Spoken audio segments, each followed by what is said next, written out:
سلام، اگه میخوان یه گوجه بادمجون آسون و خوشمزه درست کنین با من تا آخر ویدیو همراه باش. در ابتدای کار یک عدد پیاز رو خوب ریزش میکنیم.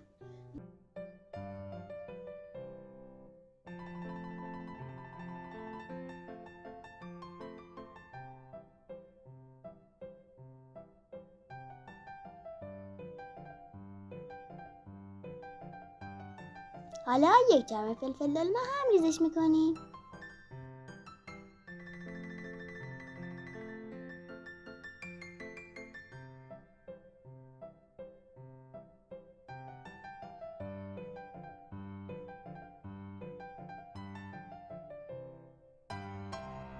یه بوتسی رو پوستشو میگیریم.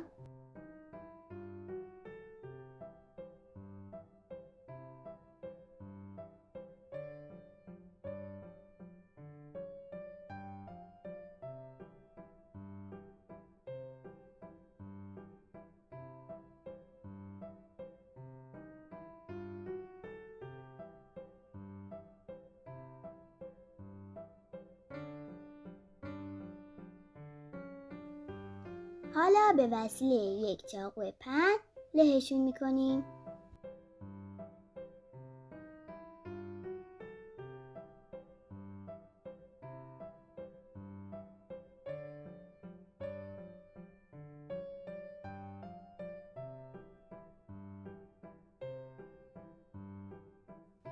کمی نمک داخل هاون میریزیم. سیرها رو داخل هاون میریزیم و میکوبیم. حتما سیرها رو بکوبین چون عطر و طعم بهتری به غذامون میده.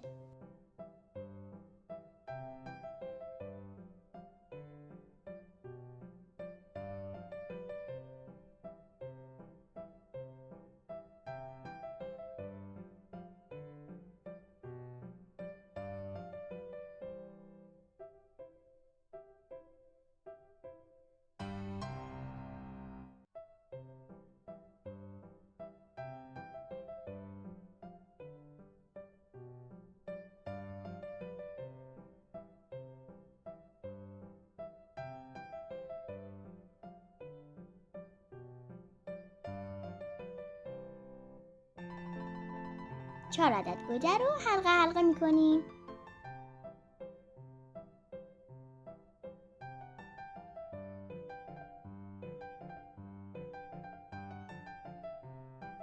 یه قاشق کره رو داخل مایتابه میریزیم.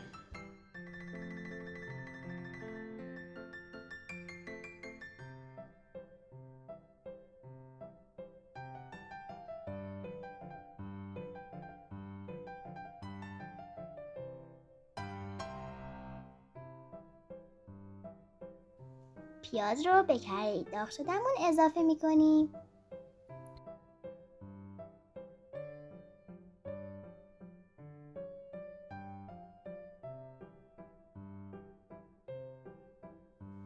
پیازها رو کمی سرخ میکنیم. یه قاشق مرباخوری زردچوبه و یه قاشق مرباخوری فلفل سیاه به موادمون اضافه میکنیم.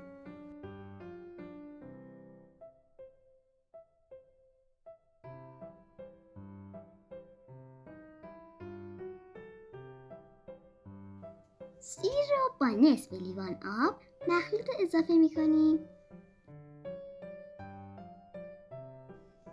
حالا نوبت فلفل دلمه است.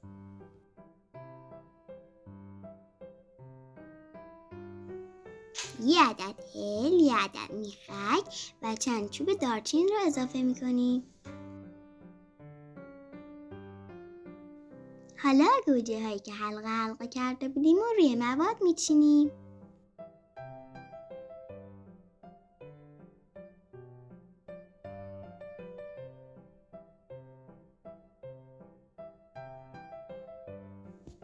پنج عدد آلو بخارا رو لابلای گوجه ها میچینیم. یه عدد فلفل تند هم به مواد اضافه میکنیم. حالا بادمجونایی که از قبل سرخ کردیم روی مواد میچینیم. حالا در ماهیتابه رو میبندیم و اجازه میدیم با شعله کم پخته بشه. بعد از 1 رو از پخت 1 قاشق رب رو با کمی آب رقیق کرده و روی مواد میریزیم.